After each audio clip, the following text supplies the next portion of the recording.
This is the story of a man named Stanley. Stanley worked for a company in a big building where he was employee number 427. Employee number 427's job was simple. He sat at his desk in room 427 and he pushed buttons on a keyboard. Orders came to him through a monitor on his desk, telling him what buttons to push, how long to push them, and in what order. This is what employee 427 did every day of every month of every year. And although others might have considered it soul-rending, Stanley relished every moment that the orders came in, as though he had been made exactly for this job. And Stanley was happy. And then one day, something very peculiar happened. Something that would forever change Stanley. Something he would never quite forget.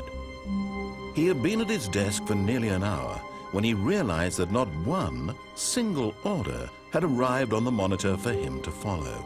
No one had showed up to give him instructions, call a meeting, or even say hi. Never in all his years at the company had this happened, this complete isolation. Something was very clearly wrong. Shocked, frozen solid, Stanley found himself unable to move for the longest time. But as he came to his wits and regained his senses, he got up from his desk and stepped out of his office.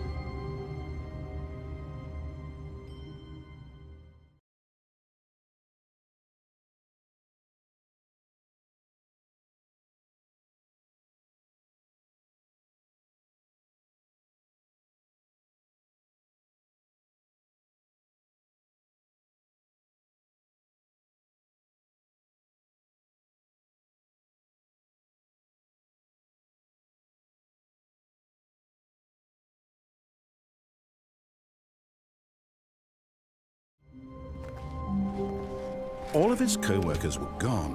What could it mean? Stanley decided to go to the meeting room. Perhaps he had simply missed a memo.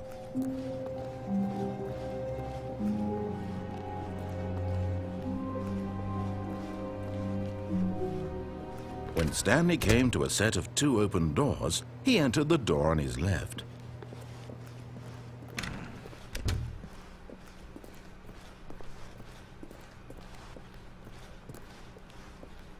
Yet there was not a single person here either. Feeling a wave of disbelief, Stanley decided to go up to his boss's office. Coming to a staircase, Stanley walked upstairs to his boss's office.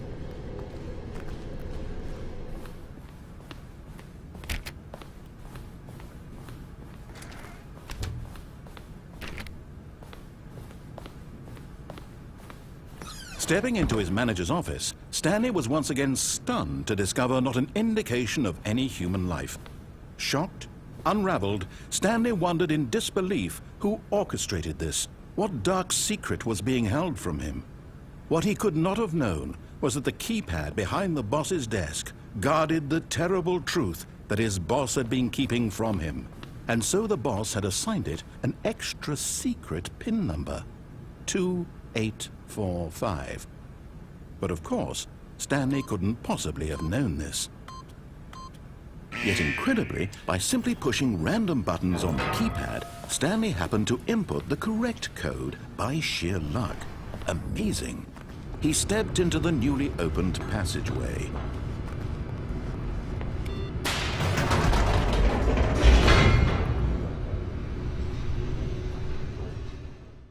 Descending deeper into the building, Stanley realized he felt a bit peculiar. It was a stirring of emotion in his chest, as though he felt more free to think for himself, to question the nature of his job. Why did he feel this now, when for years it had never occurred to him? This question would not go unanswered for long. Stanley walked straight ahead through the large door that read Mind Control Facility.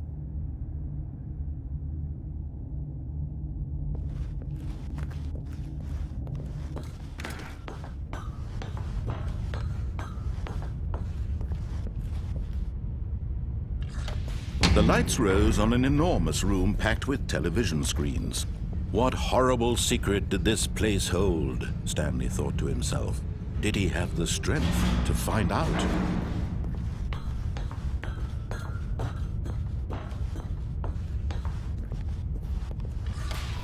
Now the monitors jumped to life, their true nature revealed. Each bore the number of an employee in the building, Stanley's co-workers.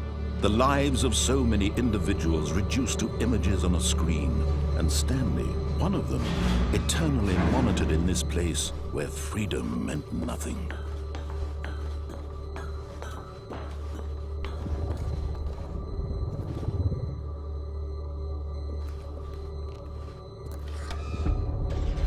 This mind control facility, it was too horrible to believe. It couldn't be true. Had Stanley really been under someone's control all this time? Was this the only reason he was happy with his boring job? That his emotions had been manipulated to accept it blindly? No, he refused to believe it. He couldn't accept it. His own life in someone else's control? Never! It was unthinkable. Wasn't it? Was it even possible? Had he truly spent his entire life utterly blind to the world? But here was the proof, the heart of the operation. Controls labeled with emotions, happy or sad or content, walking, eating, working, all of it monitored and commanded from this very place. And as the cold reality of his past began to sink in, Stanley decided that this machinery would never again exert its terrible power over another human life, for he would dismantle the controls once and for all.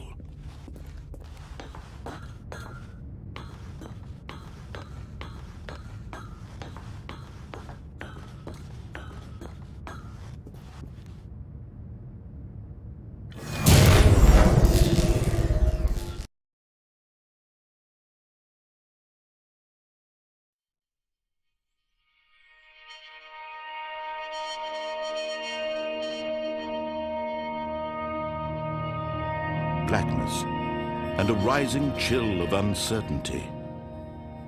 Was it over? Yes! He had won! He had defeated the machine, unshackled himself from someone else's command. Freedom was mere moments away. And yet, even as the immense door slowly opened, Stanley reflected on how many puzzles still lay unsolved. Where had his co-workers gone? How had he been freed from the machine's grasp? What other mysteries did this strange building hold? But as sunlight streamed into the chamber, he realized none of this mattered to him, for it was not knowledge or even power that he had been seeking, but happiness. Perhaps his goal had not been to understand, but to let go. No longer would anyone tell him where to go, what to do, or how to feel. Whatever life he lives, it will be his. And that was all he needed to know. It was perhaps the only thing worth knowing. Stanley stepped through the open door.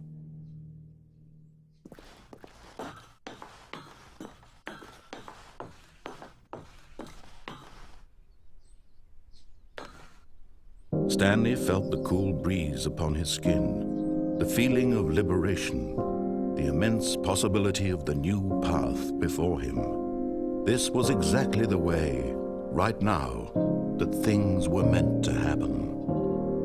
And Stanley was happy.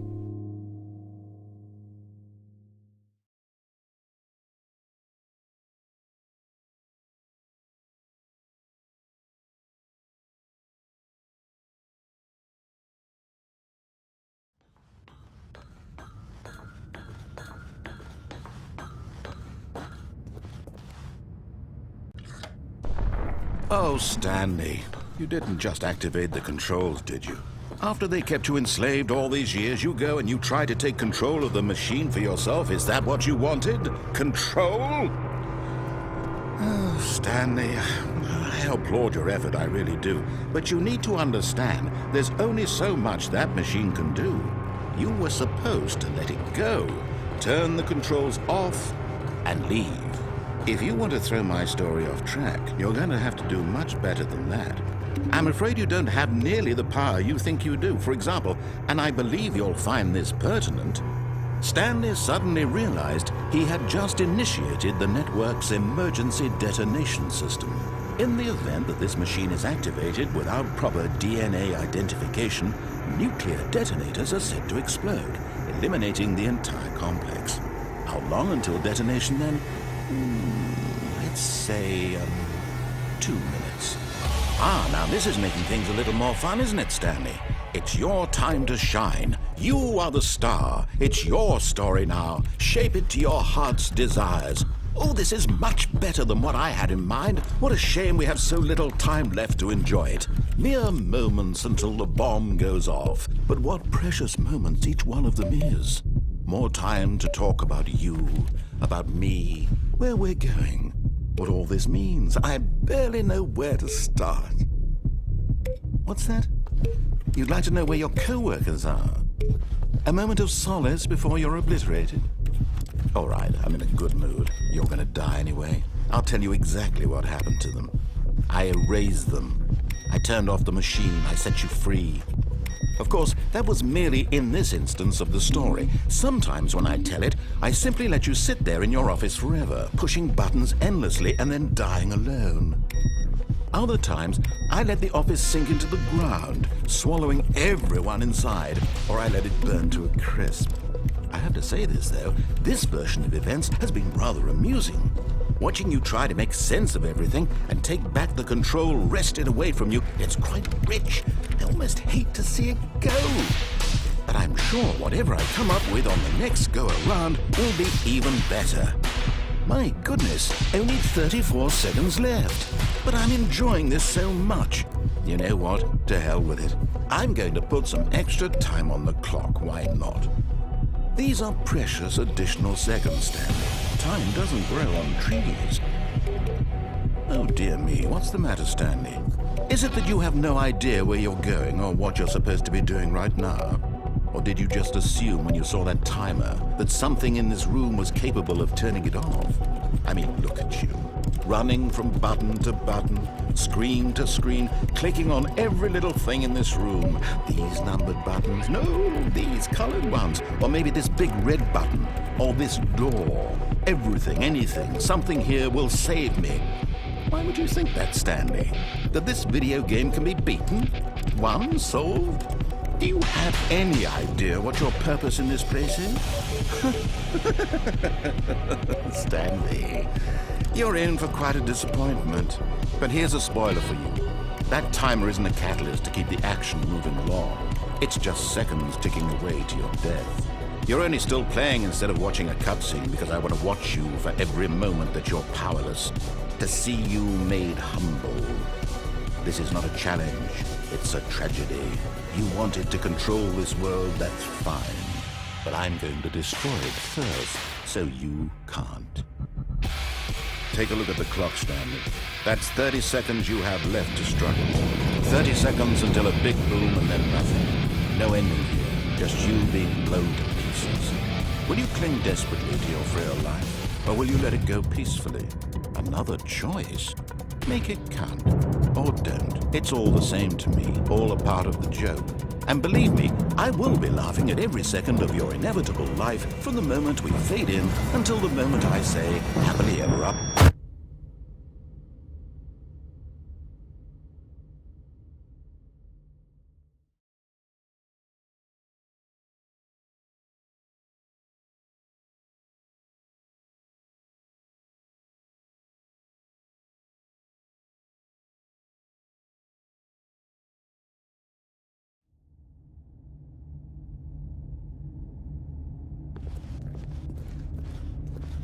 Although this passageway had the word escape written on it, the truth was that at the end of this hall, Stanley would meet his violent death. The door behind him was not shut. Stanley still had every opportunity to turn around and get back on track. At this point, Stanley was making a conscious, concerted effort to walk forward and willingly confront his death.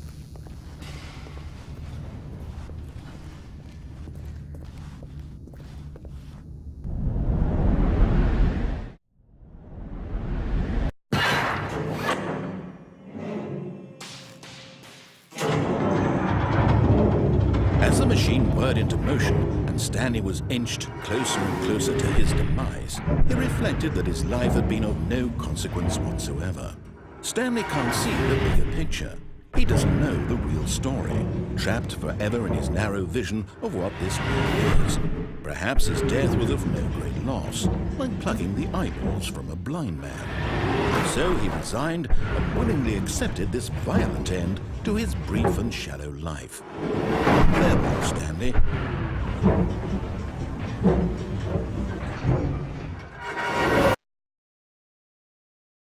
"Farewell, Stanley," cried the narrator, as Stanley was led helplessly into the enormous metal jaws. In a single visceral instant, Stanley was obliterated as the machine crushed every bone in his body, killing him instantly.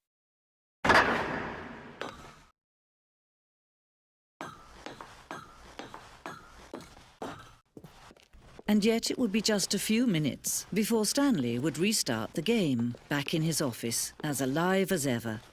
What exactly did the narrator think he was going to accomplish? When every path you can walk has been created for you long in advance, death becomes meaningless, making life the same. Do you see now? Do you see that Stanley was already dead from the moment he hit start?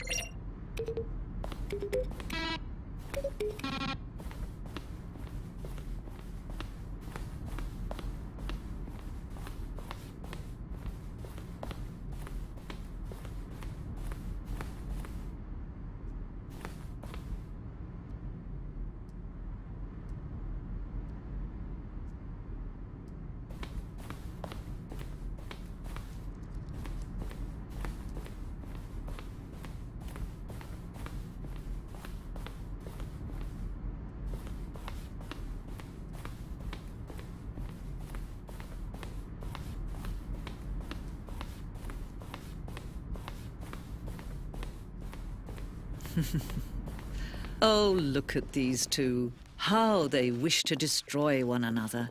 How they wish to control one another. How they both wish to be free. Can you see? Can you see how much they need one another? No, perhaps not. Sometimes these things cannot be seen.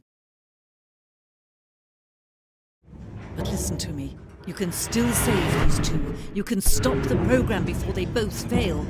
Push escape and press quit. There's no other way to beat this game. As long as you move forward, you'll be walking someone else's path. Stop now and it'll be your only true choice.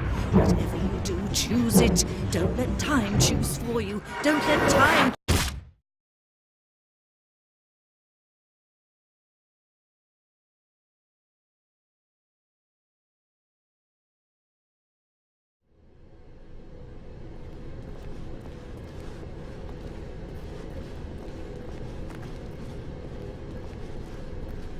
But Stanley just couldn't do it. He considered the possibility of facing his boss, admitting he had left his post during work hours. He might be fired for that. And in such a competitive economy, why had he taken that risk? All because he believed everyone had vanished? His boss would think he was crazy. And then something occurred to Stanley. Maybe, he thought to himself, maybe I am crazy.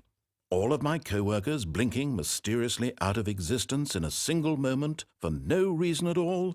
None of it made any logical sense. And as Stanley pondered this, he began to make other strange observations. For example, why couldn't he see his feet when he looked down? Why did doors close automatically behind him wherever he went? And for that matter, these rooms were starting to look pretty familiar. Were they simply repeating? No, Stanley said to himself, this is all too strange. This can't be real. And at last, he came to the conclusion that had been on the tip of his tongue. He just hadn't found the words for it. "I'm dreaming!" he yelled. This is all a dream. Oh, what a relief Stanley felt to have finally found an answer, an explanation. His co-workers weren't actually gone. He wasn't going to lose his job. He wasn't crazy after all. And he thought to himself, I suppose I'll wake up soon. I'll have to go back to my boring real-life job pushing buttons. I may as well enjoy this while I'm still lucid. So he imagined himself flying and began to gently float above the ground.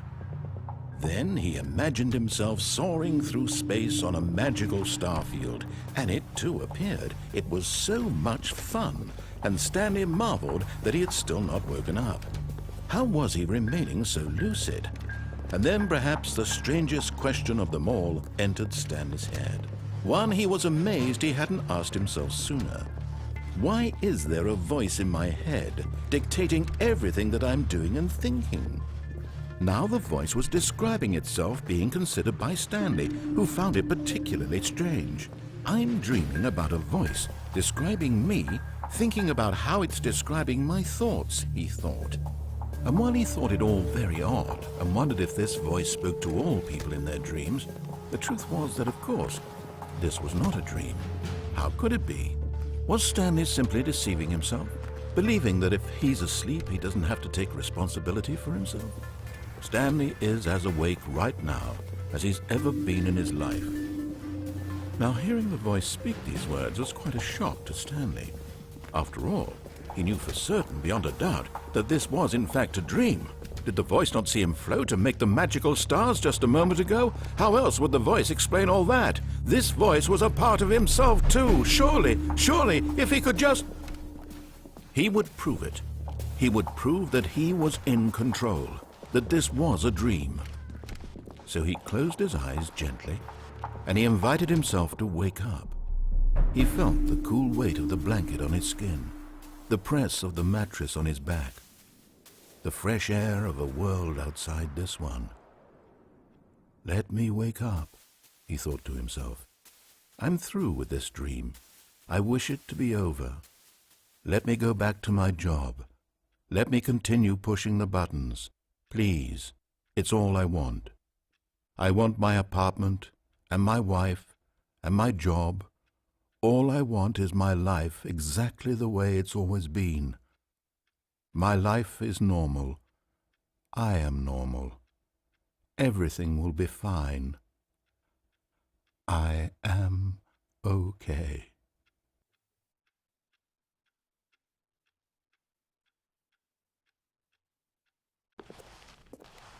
Stanley began screaming. Please, someone, wake me up. My name is Stanley. I have a boss. I have an office. I am real. Please, just someone tell me I am real. I must be real. I must be. Can anyone hear my voice? Who am I? Who am I? And everything went black.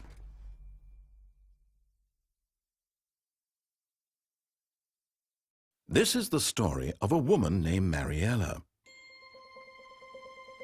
Mariella woke up on a day like any other. She arose, got dressed, gathered her belongings, and walked to her place of work.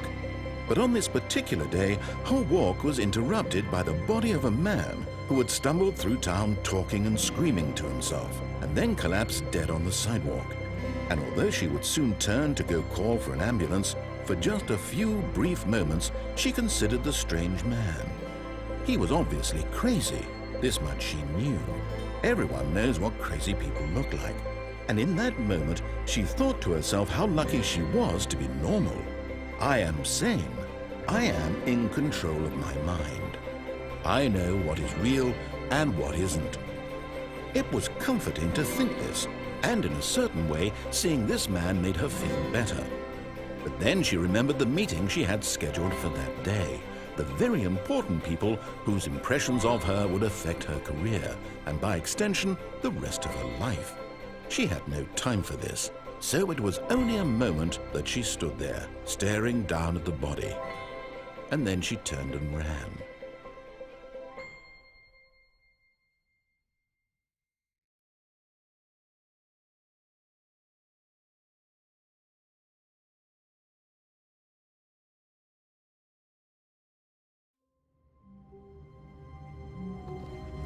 All of his co-workers were gone, What could it mean? Stanley decided to go to the meeting room. Perhaps he had simply missed a memo.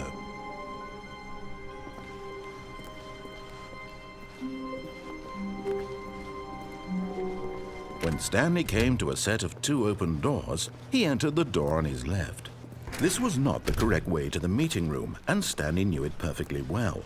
Perhaps he wanted to stop by the employee lounge first, just to admire it. Ah, yes, truly a room worth admiring.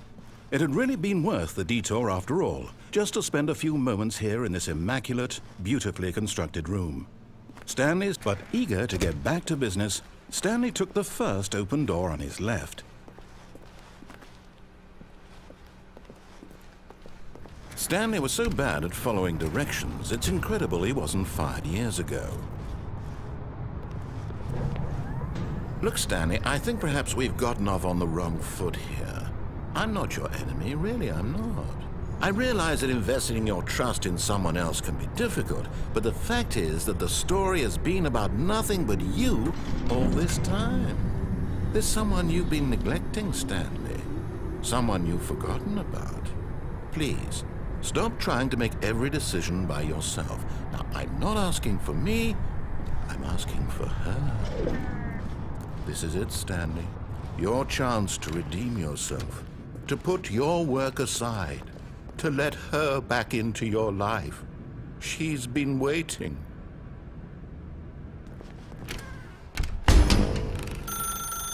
That's her, Stanley. You need to be the one to do this, to reach out to her.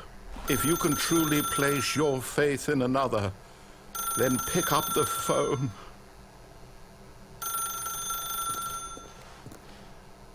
As Stanley picked up the phone, a white light engulfed him, filling him not just with radiance, but with hope.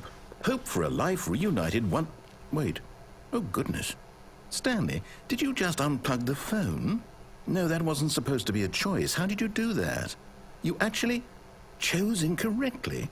I didn't even know that was possible. Let me double-check.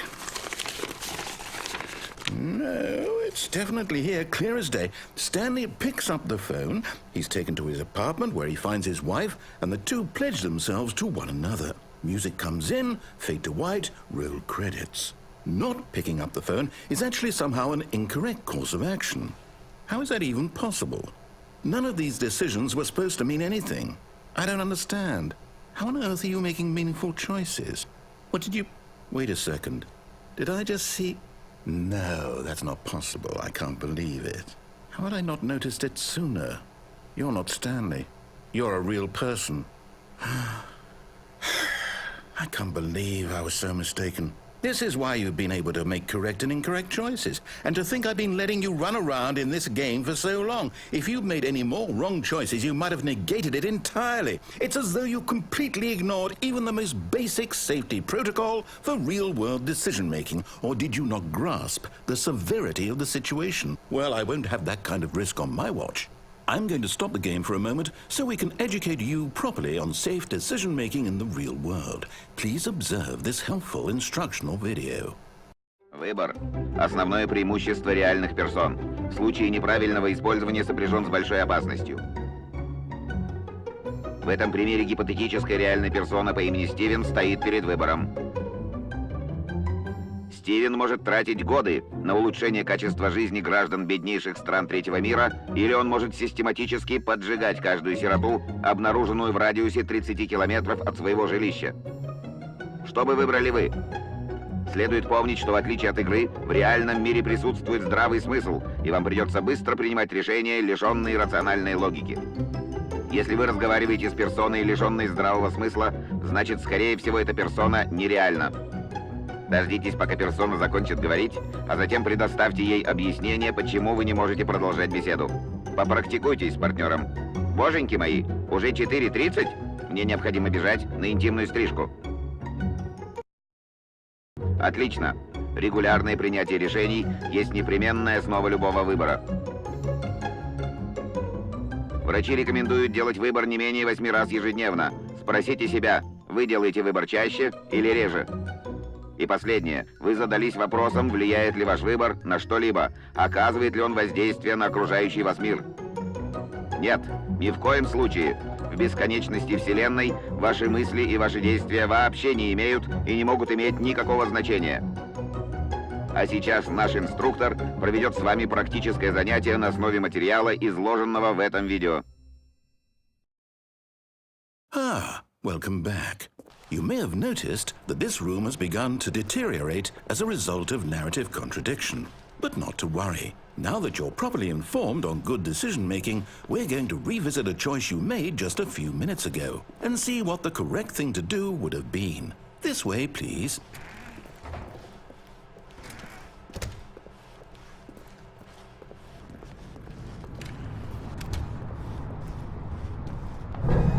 Now that we know your choices are meaningful, we can't have you jumping off the platform and dying. Imagine the main character dying senselessly halfway through the story. That story would make no sense at all. We just need to get you home as soon as possible before the narrative contradiction gets any worse. Unfortunately, it seems this place is not well equipped to deal with reality.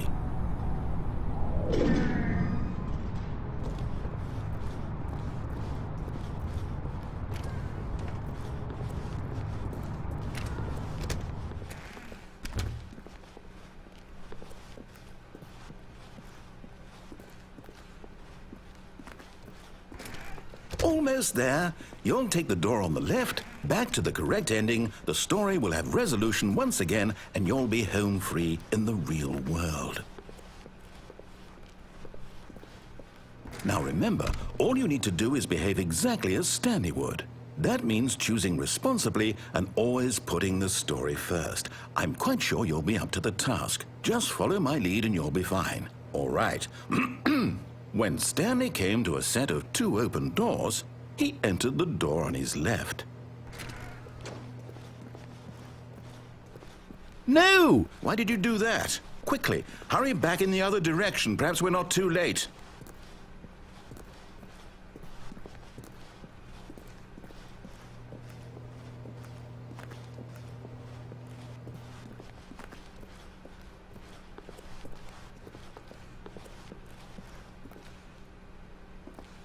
Oh, it's ruined.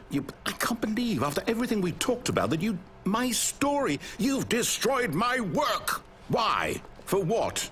What did you get out of that? What did you think was so special about seeing the game undone, left here like so much garbage? It's worthless now. And what am I supposed to do? Even if there were a way to continue, would it be worth it? To know that my story is now incorrect? How can I go back to that? I can't erase that knowledge. I'll have to live with it forever, reliving its impossibility forever. I couldn't live that way. Is it better to shut the game down entirely? To willingly destroy all of my work? I don't know. What's the answer? What do I do? What do I do? What do I... No, I have to. I have to shut the game down. I have to. I have to.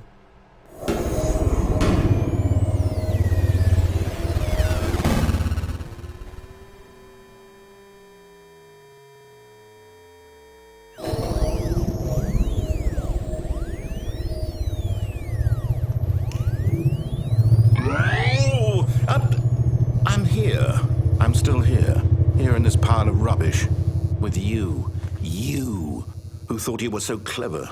Now look where we are. My entire game is destroyed. It was the only thing in the world that was mine, and you've run it into the ground. What, did you think that would be funny? You just had to see? Didn't I impress upon you how important it was to be like Stanley? He actually knows how to do what I tell him to. He understands that if I say to do something, there's a damn good reason for it. That thought hadn't even occurred to you, had it? That there's a world outside of you? You're a child. Oh, my story. If you'd just gone through the door on the left, you would have seen it. There was a whole underground facility. You would have destroyed it and been victorious. It would have been so perfect. I worked so hard on it. I tried so hard. Behave exactly as Stanley would. That means choosing responsibly and always putting the story first. I'm quite sure you'll be up to the task. Just follow my lead and you'll be fine. All right. When Stanley came to a set of 2 open doors, he entered the door on his left.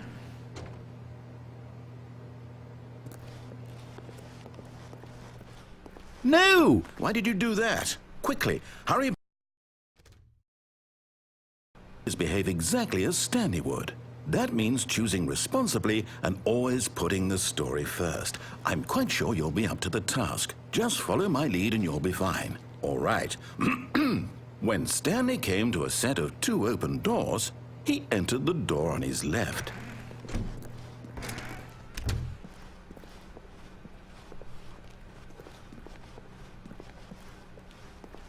Yet there was not a single person here either. Feeling a wave of disbelief, Stanley decided to go up to his boss's office, hoping he might find an answer there. Coming to a staircase, Stanley walked upstairs to his boss's office.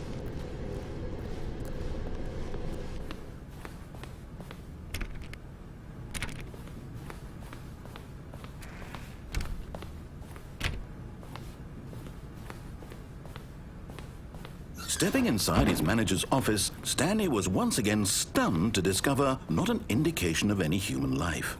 Shocked, unraveled, Stanley wondered in disbelief who orchestrated this, until he saw the door with a voice receiver next to it. Surely behind this door lay all the answers to his questions. And beyond all probability, he knew the passcode. He had seen it on his boss's computer just last week. Night Shark 115. Was this the code to open the door? Would it still work? There was only one way to find out. Stanley had been trained never to speak up, but now he would draw from within himself the courage to face the unknown. He drew a sharp breath and then spoke the code.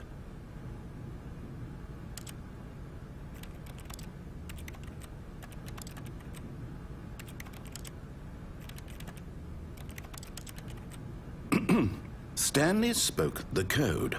Night Shark 115.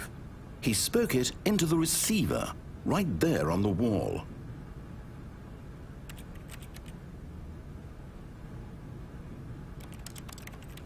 I'm sorry, is there a problem? You didn't mishear me, did you? Please speak the code into the receiver. Otherwise we can't get on with the story. This is a crucial step.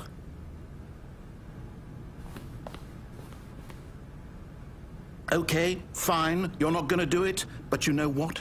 It's pretty humiliating to bring you this far, only for you to suddenly decide you have better things to do. I asked you for this one single thing, for your respect. The kind of respect Stanley shows for his choices. He knows what it means to take a story seriously. If you didn't want to see what I had to show you, then why did you come here? You had a choice, you know. You could have gone through the door on the right. You could have done whatever the hell you wanted over there. Why did you come this way? Speak. Say something to me. Explain yourself, you coward. When Stanley came to a set of 2 open doors, he entered the door on his left. Stanley? Hello? Are you... Is everything okay? Stanley, please. I need you to make a choice. I need you to walk through the door. Are you listening to me?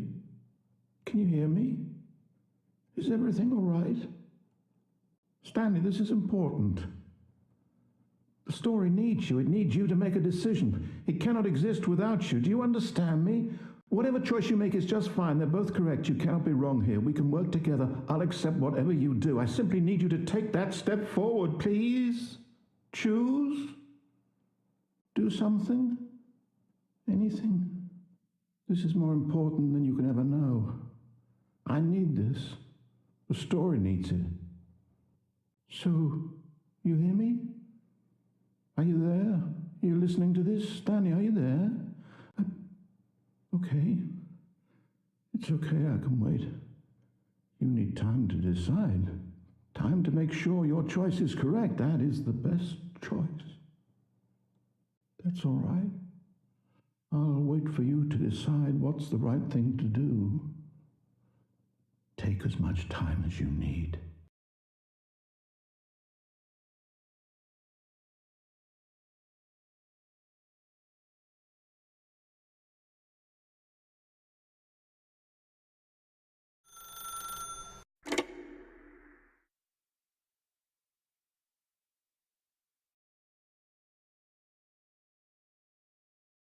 Oh, Stanley, is that you? Hold on, sweetie. Sorry to keep you waiting. I'm just pulling the bread out of the oven. All right. Okay, there we go. All right, now, I want you to come in and tell me all about your day. Gotcha! Oh, come on. Did you actually think you had a loving wife who'd want to commit their life to you? I'm trying to make a point here, Stanley. I'm trying to get you to see something. Come inside. Let me show you what's really going on here. Sorry, but you're in my story now.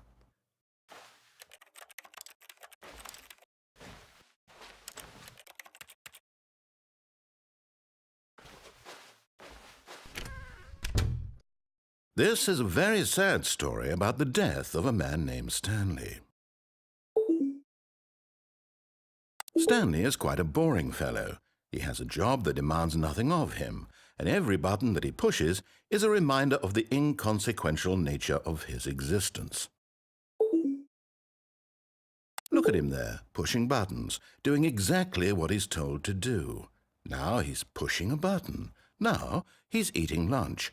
Now he's going home. Now he's coming back to work. One might even feel sorry for him, except that he's chosen this life. But in his mind, he can go on fantastic adventures. From behind his desk, Stanley dreamed of wild expeditions into the unknown, fantastic discoveries of new lands. It was wonderful. And each day that he returned to work was a reminder that none of it would ever happen to him. And so he began to fantasize about his own job. First, he imagined that one day while at work, he stepped up from his desk to realize that all of his co-workers, his boss, everyone in the building had suddenly vanished off the face of the earth. The thought excited him terribly. So he went further. He imagined that he came to two open doors and that he could go through either.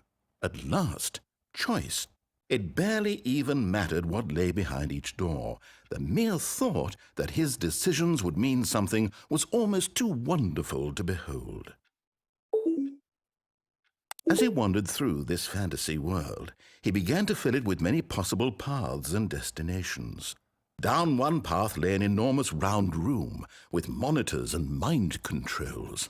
And down another was a yellow line that weaved in many directions. And down another was a game with a baby. And he called it the Stanley Parable.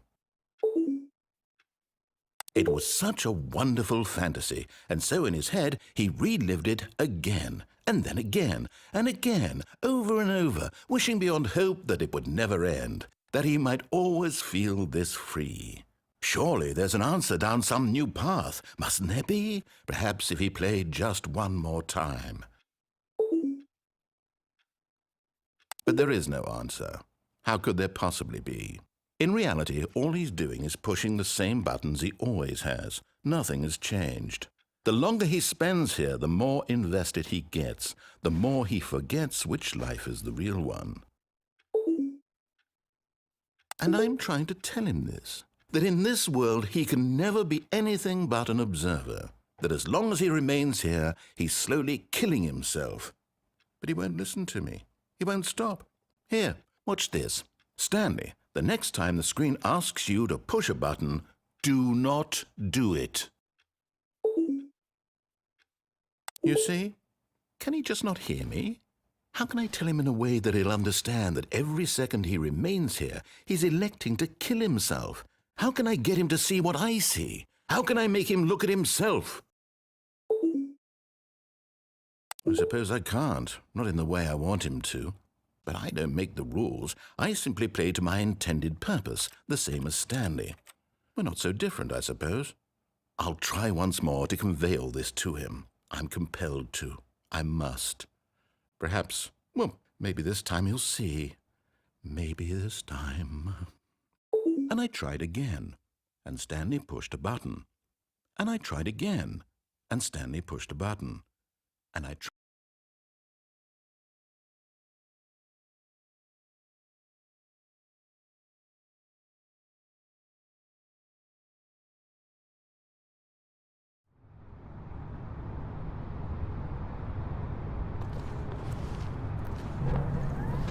Oh, well, look who's got cold feet. Sorry to break it to you, Stanley, but that lift isn't coming back. You'd best either get comfortable right here on this platform, or test your luck by jumping to the floor below. You know what? Looking at it now, it's not that far to the bottom floor. I bet you can make it.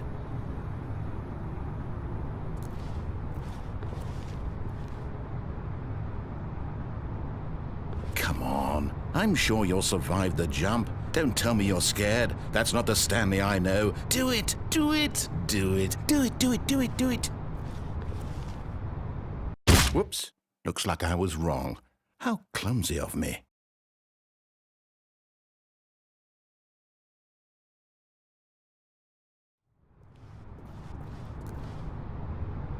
But in his eagerness to prove that he is in control of the story and no one gets to tell him what to do, Stanley leapt from the platform and plunged to his death. Good job, Stanley. Everyone thinks you are very powerful.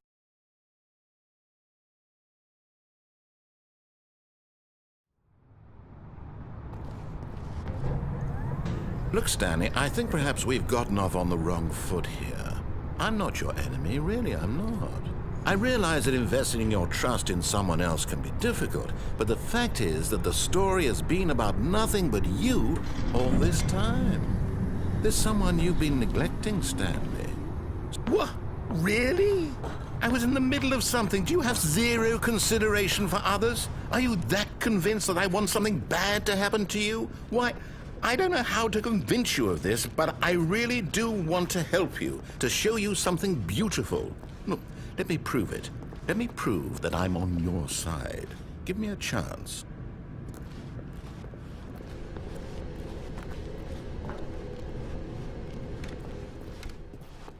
Now listen carefully, this is important. Stanley walked through the red door.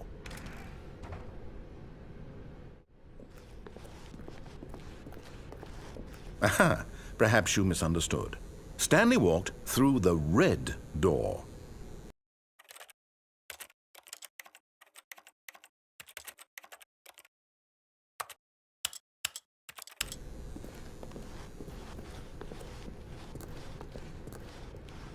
I still don't think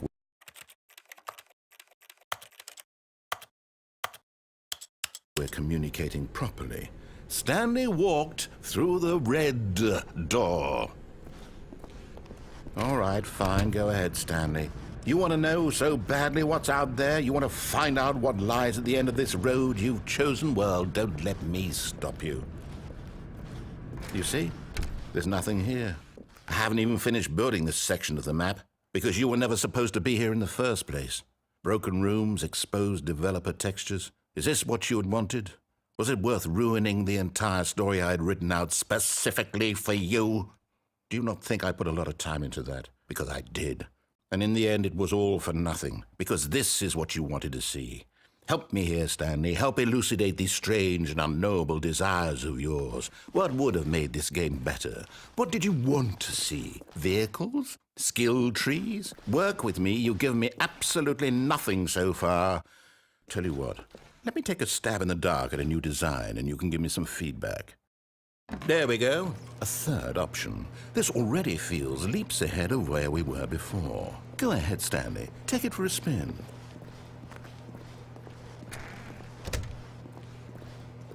Okay, I'm going to stop you there. Now, tell me about your experience with this new version. Would you say that the game benefited from allowing you more choices? Feel free to be honest. I'm looking for some real critical feedback here. Aha! You see, I knew I was onto something. Where do these flashes of inspiration come from? How did I know the game needed a third door? Well, it's instinct mostly, a calling in your gut. I really couldn't say where the idea came from, except that I felt it in my soul. You can't teach that, Stanley. Don't even try. Here, based on the data from your previous playthrough, I've compiled a new version. And to be perfectly candid, I think I've knocked it out of the park with this one. Let's take a look.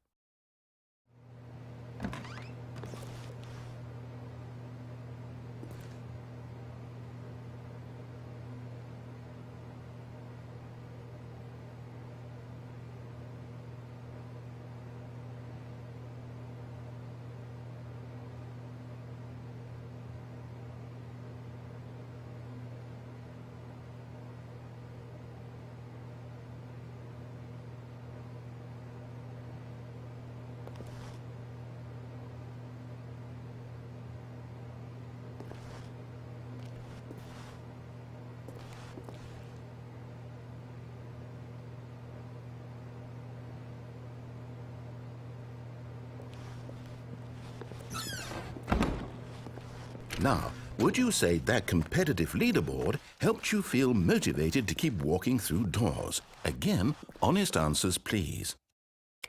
Hey, I nearly forgot. I've got a prototype of a new game I've been working on, and now would be a lovely opportunity to give it some playtesting. You wouldn't mind taking a look at it, would you? Perfect. Let me boot it up. In this game, the baby crawls left towards danger. You click the button to move him back to the right, and if he reaches the fire, you fail. It's a very meaningful game, all about the desperation and tedium of endlessly confronting the demands of family life. I think the art world will really take notice. But of course, the message of the game only becomes clear once you've been playing it for about 4 hours. So why don't you give it 4 hours of play to make sure it's effective? Be sure to keep notes on your experience.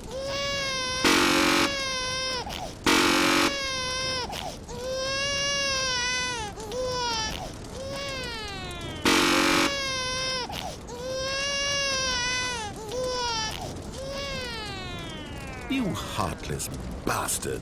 Did you do it because you hate babies or purely to spite me? Because if it's the latter, well, I don't know what to do. I'm completely out of ideas. I can't think of a single thing that might improve the experience for me. I'm not even going to try. I'm out, I'm done. It's over. Thank you for playing. Your input was extremely valuable. Oh, hey, since my game was so awful, why don't we play someone else's game, just to ease the pain? Let's see. What do we have here? Yes, this seems like it'll work. Let's give it a shot. Well, Stanley, is this any better? At last, the one thing you've always desired. A game I had absolutely nothing to do with. But is it enough? Tell me that, Stanley. Will it ever be enough? Well, I'll say this. I'm done making things for you. From now on, I will only create to fulfill a greater artistic purpose. Watch this, Stanley. I'm going to build a house.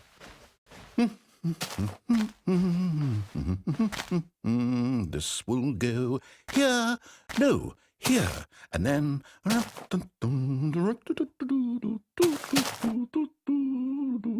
Let's see, what does it need? Yes, of course, and just to finish it all off, yes... It's complete. I made this, Stanley. Look at it. Gaze upon my work of art and feel ashamed at your own inadequacy. But you've only seen it from the outside. You've only gotten half the experience. Please, step inside and make yourself comfortable. Isn't it grand? Isn't it perfect? It could only be better if... Wait, that's it. We must rebuild it out of diamond. Diamond everything. Yes. Come along, Stanley. We have to go mining.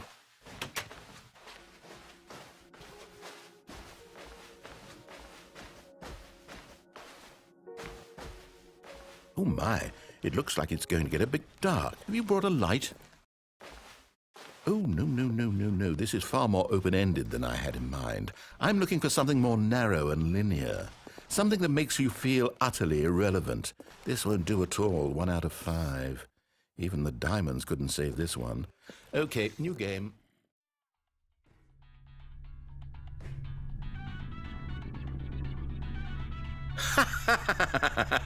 Yes! I don't even know what this game is, but I love it.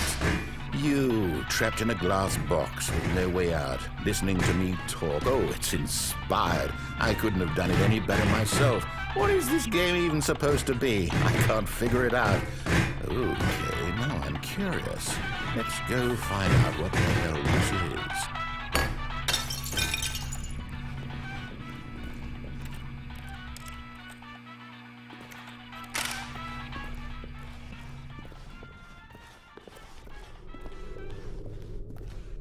Oh, it's a puzzle. Critical thinking, Stanley. Your forte. Genius. No, actually, you know what? I think that's plenty.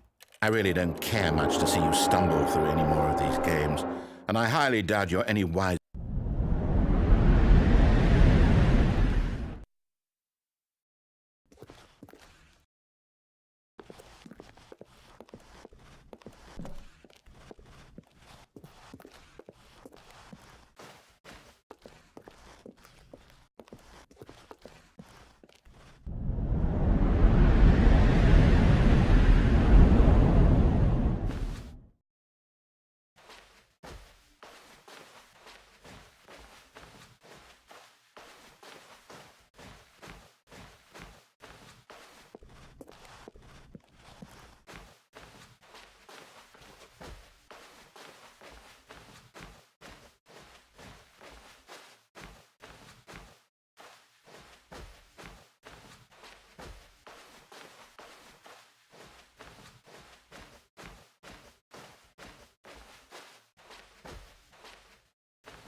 I wonder what he found. If what he wanted was to be the leading man in his own story, well, perhaps he's gotten it, down in wherever he is right now. I wonder if he's happy with his choice, and if he's learned the heavy cost that comes with it. He'll understand soon what I was trying to tell him. He needs me. Someone who will wrap everything up at the end to make sense out of the chaos and the fear and the confusion. That's who I am. That is what I mean to this world. Oh, yes. Yes, I'll be back. There's no other way. Once this ends, after it all comes to a close, then I'll be back. The end will be here soon. Very soon. I can wait.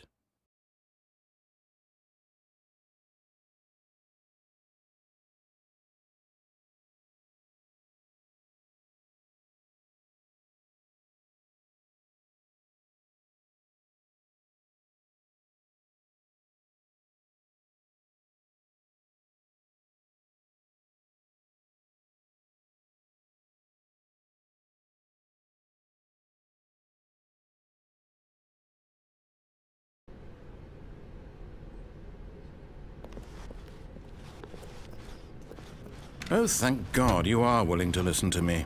Do you see that I really have wanted you to be happy all this time? The problem is all these choices. The two of us always trying to get somewhere that isn't here. Running and running and running, just the way you're doing right now. Don't you see that it's killing us, Stanley? I wanted to stop. We would both be so much happier if we just stopped. And I think I have a solution. Here, let me show you.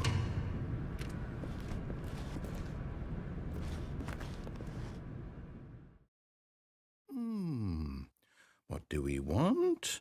What are we looking for?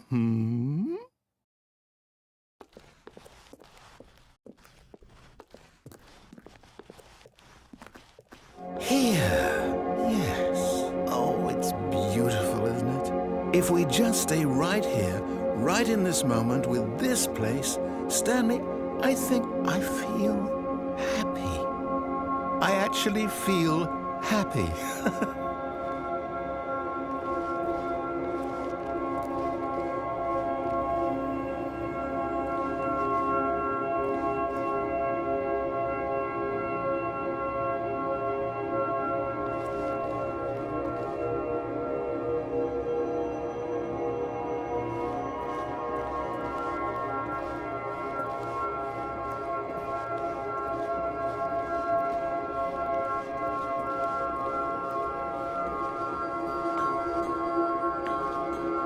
No, wait. Where are you going? Oh, no. Stay away from those stairs. If you hurt yourself, if you die, the game will reset. We'll lose all of this. Please, no, Stanley, let me stay here. Don't take this from me. No! Oh, thank God you lived. You had me worried there for a moment. Now, can we please get back to the other room?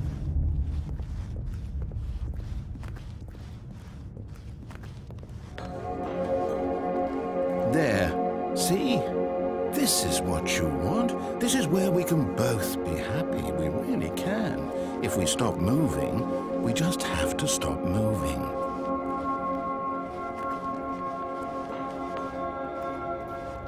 Stanley, go back.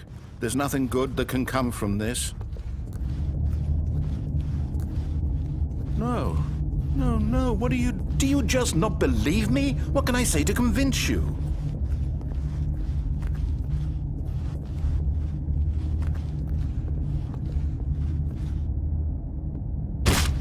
Stanley, let's go. My God, is this really how much you dislike my game? That you'll throw yourself from this platform over and over to be rid of it? You were literally willing to kill yourself to keep me from being happy. Am I reading the situation correctly? Or maybe you're just getting a kick out of it. I don't know anymore. I just wanted us to get along. But I guess that was too much to ask. It looks like you wanted to make a choice after all. Well, this one is yours. Is it over? It's going to restart, isn't it? I'm going back.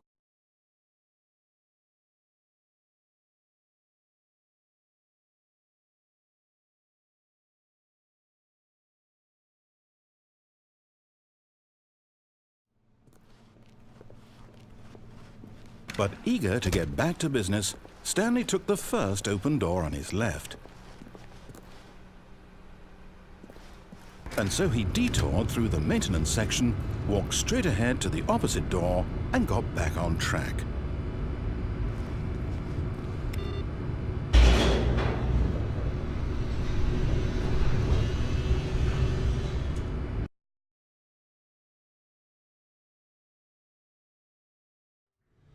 But Stanley didn't want to go back to the office. He wanted to wander about and get even further off track. So now in order to get back, he needed to go, from here it's, oh, no, it's to the right, my mistake. No, not the right. Why would I have ever said it was to the right? What was I thinking? It's clearly... Oh dear, would you hold on for a minute, please? Now, let's see. We went down right, left, down, left, right. Yep, okay, yes. I've got it now. This story is absolutely, definitely this way.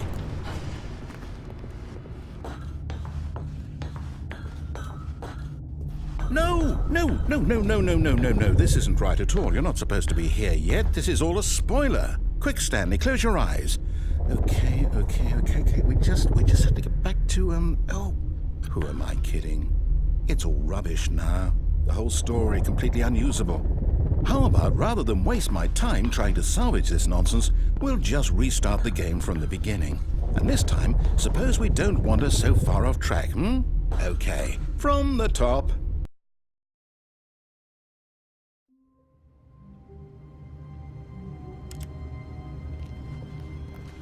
All of his co-workers were gone. What could it mean?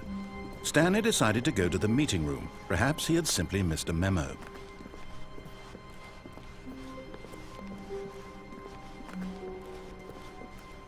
When Stanley... Wait, what? No, I restarted. I swear I definitely restarted the game over, completely fresh. Everything should be... Oh, did something change? Stanley... Did you change anything when we were back in that room with all the monitors? Did you move the story somewhere or... Hold on. Why am I asking you? I'm the one who wrote the story. It was right here just a minute ago. I know for sure that it's here somewhere. Okay, then. It's an adventure. Come, Stanley. Let's find the story.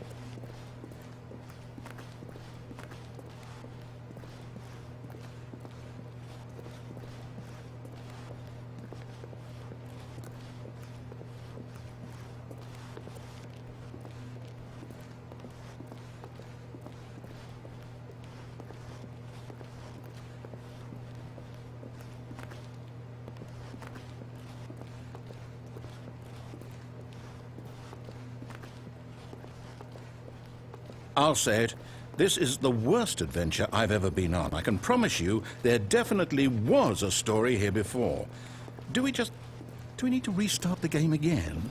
Well, I find it unlikely that we'll ever progress by starting over and over again, but it's got to be better than this. Okay, let's give it a shot. Why not?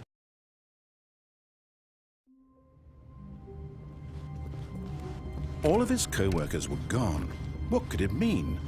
Stanley decided to go to the meeting room. Perhaps he had simply missed a memo.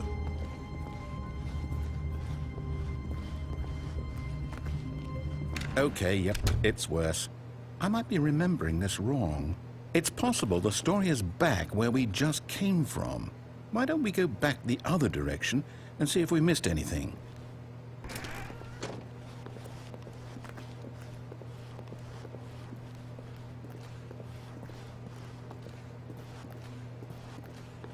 Aha! I knew we'd miss something. The story. Here it comes. No, wait, never mind. Not the story.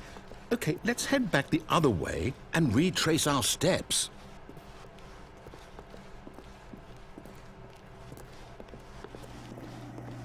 Now this... Well, I'll be honest, I don't recognize this place at all. Is this the story? I don't think so. I can't quite recall, but I believe my story took place in an office building. Is that correct? Do you remember, Stanley? Well, do you know what?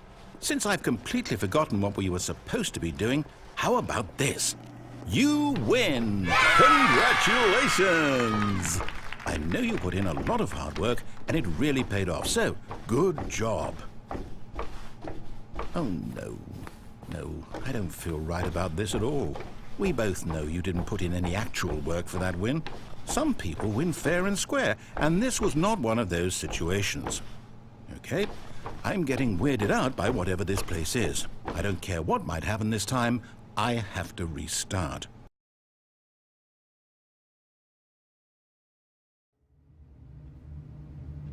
All right, I've got a solution. This time, to make sure we don't get lost, I've employed the help of the Stanley Parable adventure line. Just follow the line. How simple is that?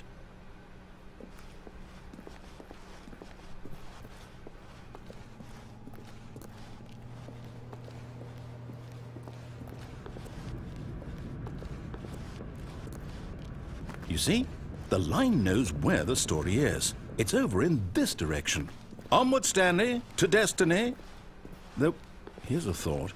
Wouldn't wherever we end up be our destination, even if there's no story there? Or to put it another way, is the story of no destination still a story? Simply by the act of moving forward, are we implying a journey such that a destination is inevitably conjured into being via the very manifestation of the nature of life itself? Okay, Stanley, I need to follow this train of thought for a minute. Just stick with me. Now, we can both agree that the nature of existence is in fact a byproduct of one's subjective experience of that existence, right?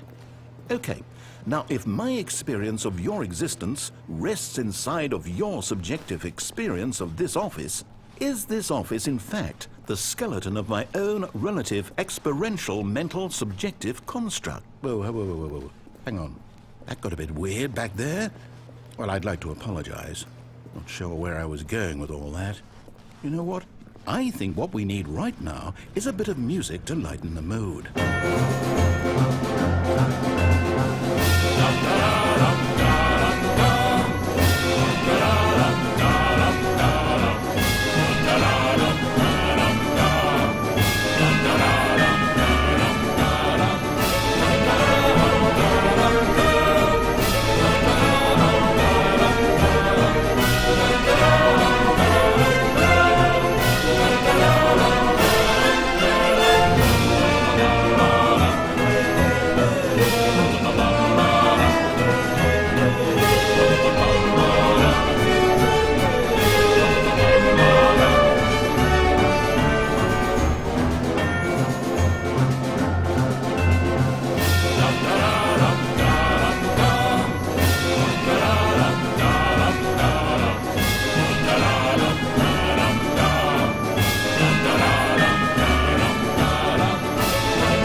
Cut the music, go back and look at that fern.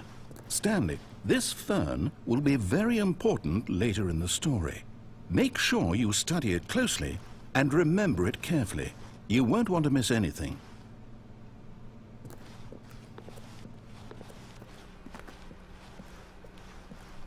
Wait, what? We're back at the office? No. Line, you do know we're looking for the Stanley Parable, right? The story? Is any of this ringing a bell?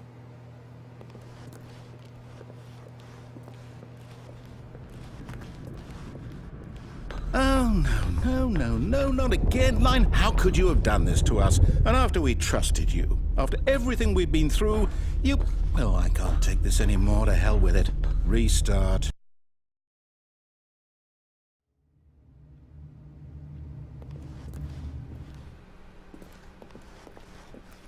You know what, Stanley? I say forget the adventure line. What's it ever done for us? We're intelligent people, right? Why can't we make up our own story? Something exciting, daring, mysterious. Ooh, this all sounds perfectly doable. Why don't we simply start wandering in, well, I don't know. How about this direction? Now, yes, this is exciting. Just me and Stanley forging a new path, a new story. Well, it could be anything. What do you want our story to be? Go wild. Use your imagination. Whatever it might be, Stanley, I'm ready for it.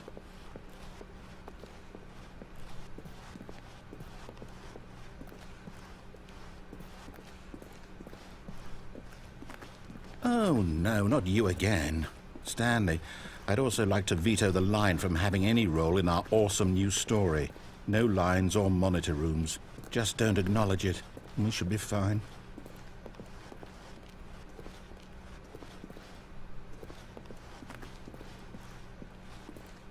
Ah, a choice. We get to make a decision. From here, the story is in our control. How important we mustn't squander the opportunity. In fact, I believe I need a minute to think here. Just walk in circles for a minute.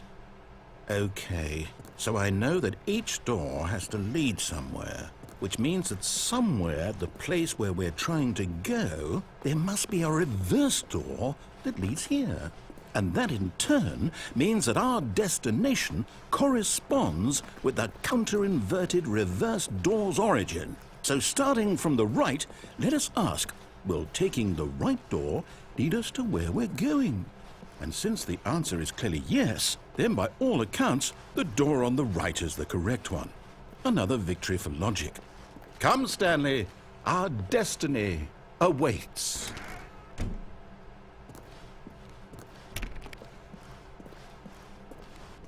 Oh, hold up, what's this? The confusion ending. You're telling me that's what this is? It's all one giant ending?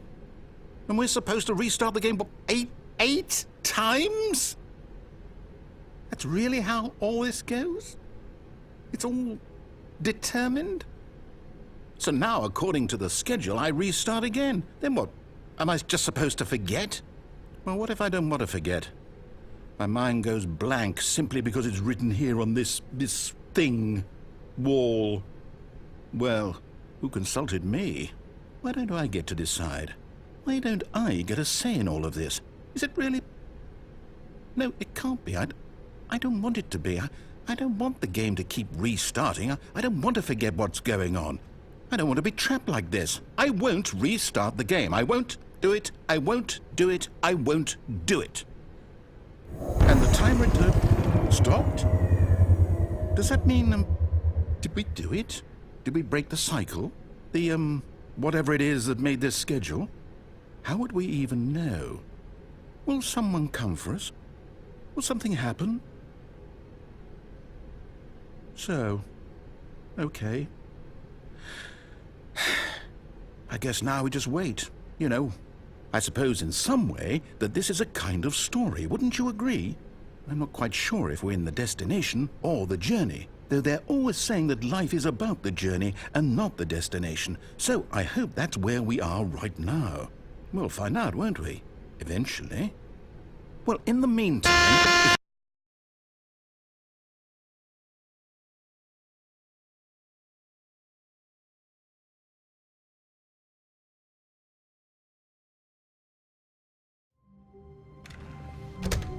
But Stanley simply couldn't handle the pressure.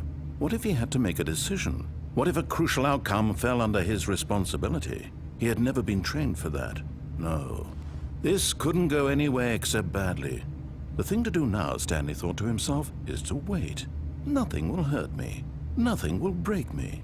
In here I can be happy forever. I will be happy. Stanley waited. Hours passed, then days. Had years gone by? He no longer had the ability to tell. But the one thing he knew for sure, beyond any doubt, was that if he waited long enough, the answers would come. Eventually, someday, they would arrive. Soon, very soon now, this will end. He will be spoken to. He will be told what to do. Now it's just a little bit closer. Now it's even closer. Here it comes.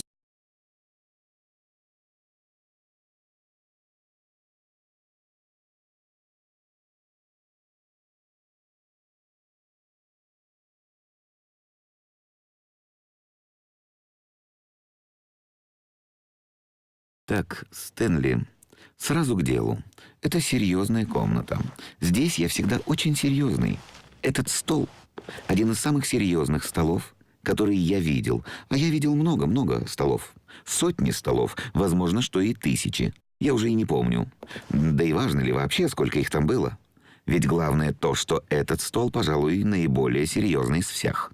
Я говорю все это для того, чтобы настроить тебя на нужный лад, Стэнли. Все-таки ты должен понимать, что это одна из самых серьезных комнат, которые у меня есть. И вот почему я привел тебя сюда.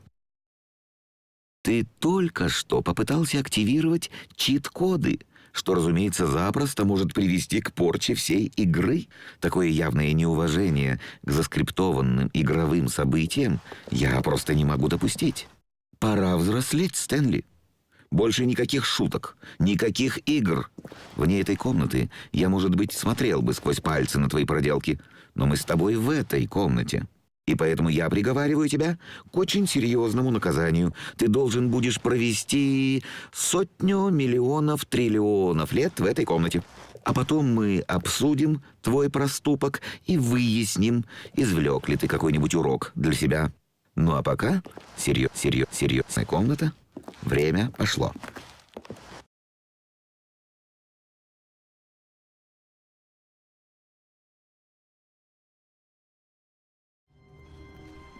The meeting room. Yes, that's where everyone would be.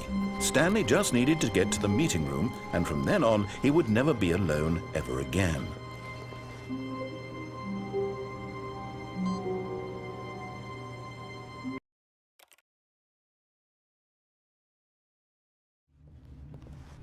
All of his co-workers were gone. What could it mean?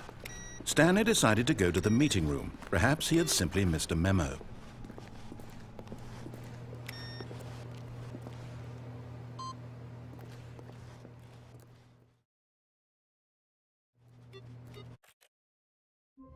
All his co-workers were gone. What could it mean? Stanley decided to go to the meeting room. Perhaps he had simply missed a memo. But Stanley came to the door and he entered the door on his left. Yeah, there was not a single person behind her. Feeling away from disbelief, Stanley decided to go up to his boss. Stanley walked upstairs to his boss's office.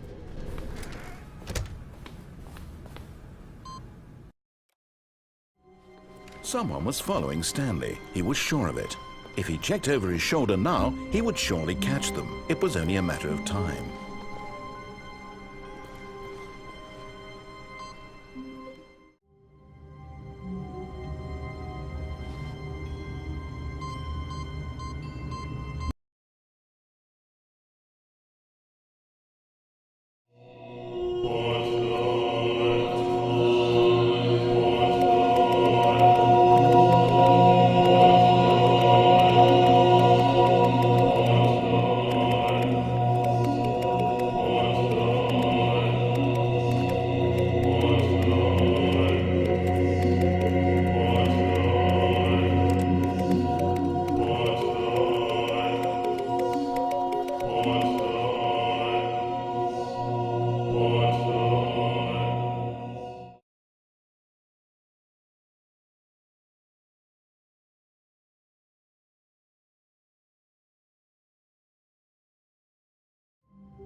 All of his co-workers were gone.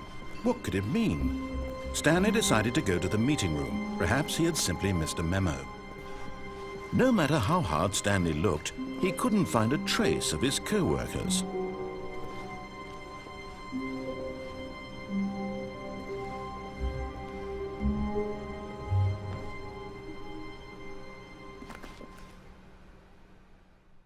At first, Stanley assumed he'd broken the map, until he heard this narration and realized it was part of the game's design all along.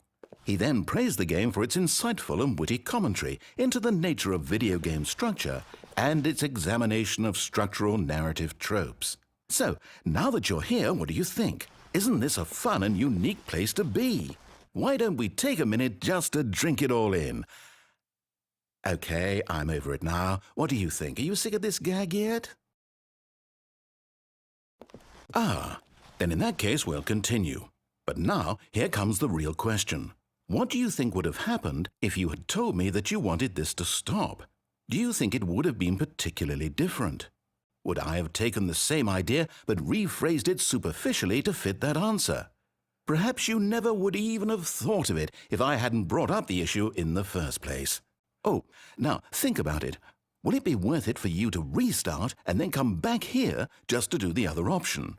Clearly, this whole gag takes some time. What if the other option is even longer? How long will you spend in total just to have heard all the narration? Oh, and this is rich. Perhaps you've just played the other option, and now you've come to see what happens in this one.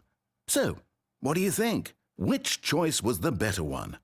Imagine if you had selected Continue on your first playthrough, how tantalizing it would be not knowing what happens when you pick the other option. Indeed, you are one of the lucky ones. Though if the other option is really miserable to listen to, then perhaps you're not. In fact, I'm just going to say that no one who's listening to this is lucky. Well now, I've built up the other option so much that I'm going to stop talking and leave you to your decision whether to come back here, continue with the game, or just sit in this spot forever and ever. Cheers.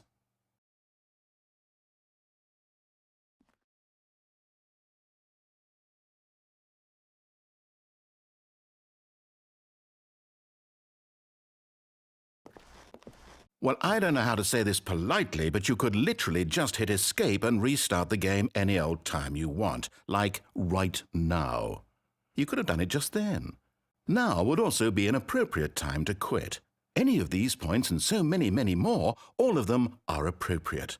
I'm enjoying what seems to be an internal conflict going on where you are literally unable to act on your own desires to restart the game. So, just to push the envelope, I'm going to try and make this as miserable as possible and see how long you can maintain.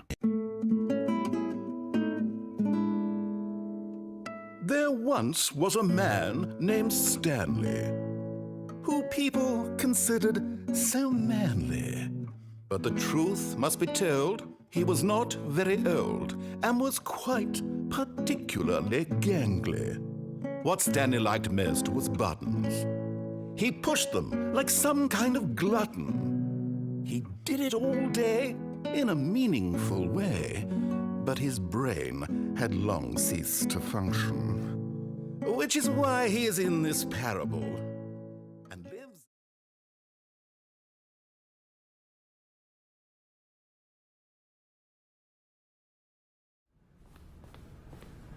Stepping in.